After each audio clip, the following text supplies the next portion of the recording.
pour La République En Marche.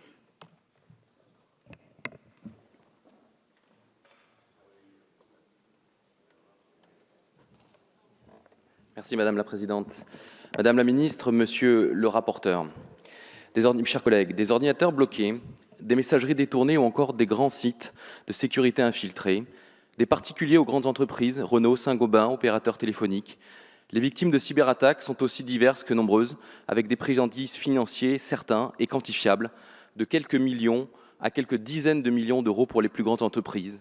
des préjudices matériels et moraux qui, eux, pour les particuliers, n'ont pas de prix. La France connaît des difficultés des cyberattaques et a été une des pionnières dans les systèmes de protection contre la cybercriminalité, et ce, avant 2008, où la publication du livre blanc sur la défense et la sécurité nationale, identifiant les attaques contre les systèmes d'information comme l'une des principales menaces qui pèsent sur notre défense et notre sécurité, et la création en 2009 de l'ANSSI, Autorité nationale compétente en matière de sécurité des réseaux et des systèmes d'information. La France a alors réagi avec notamment la loi de programmation militaire pour les années 2014-2019. Elle s'est dotée, et continue à le faire, de dispositifs juridiques de lutte contre les cyberattaques, déjà performants pour assurer la sécurité des systèmes d'information, notamment en participant au système de positionnement par satellite radionavigation Galileo, dont le déploiement doit s'achever vers 2020 et comptera alors 30 satellites, dont 6 de rechange, en imposant la déclaration d'incident par exemple. Mais aujourd'hui, il s'agit de raisonner à l'échelon supérieur. Il s'agit de s'inscrire définitivement dans la stratégie numérique pour l'Europe. Les incidents et les risques de cybersécurité ne se circonscrivent pas aux frontières étatiques. C'est de cette première initiative européenne dont il s'agit ici de discuter, et c'est donc à dessein, et non pas seulement par contrainte ou obligation de transposer avant le 9 mai 2018, que nous examinons ce texte concilié de nos collègues des deux chambres.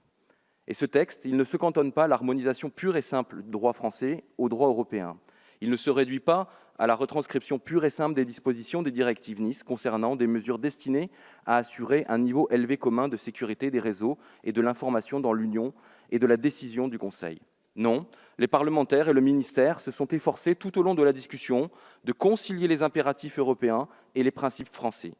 C'est cette volonté de légiférer ensemble et de doter les membres d'un socle commun pour éviter l'isolement et, en conséquence, la faille et la faiblesse face à des menaces transfrontalières que nous traduisions en droit interne. Par-delà, les attentats de ces dernières années ont réanimé l'ambition d'approche commune en matière de neutralisation des armes à feu,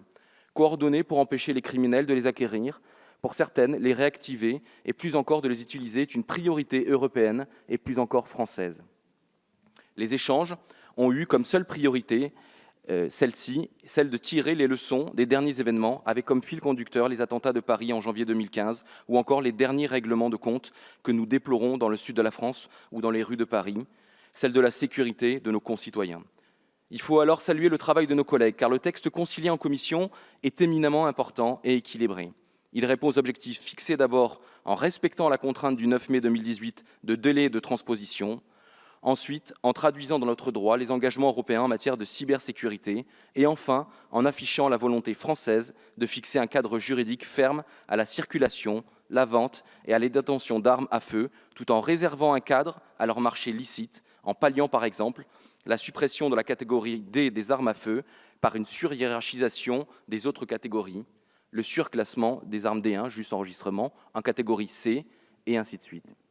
Ce texte, parce qu'il s'inscrit des dispositifs nécessaires et suffisants pour assurer et maintenir toute garantie de sécurité, parce qu'il constitue encore une véritable avancée en participant au renforcement du service public Galileo, parce qu'il vise enfin à renforcer et à relever le niveau de sécurité en France et bien sûr en toile de l'adapter aux prérogatives européennes pour assurer et maintenir un niveau élevé commun de sécurité, ce texte, parce qu'il a atteint ses objectifs, nous le voterons. Je vous remercie.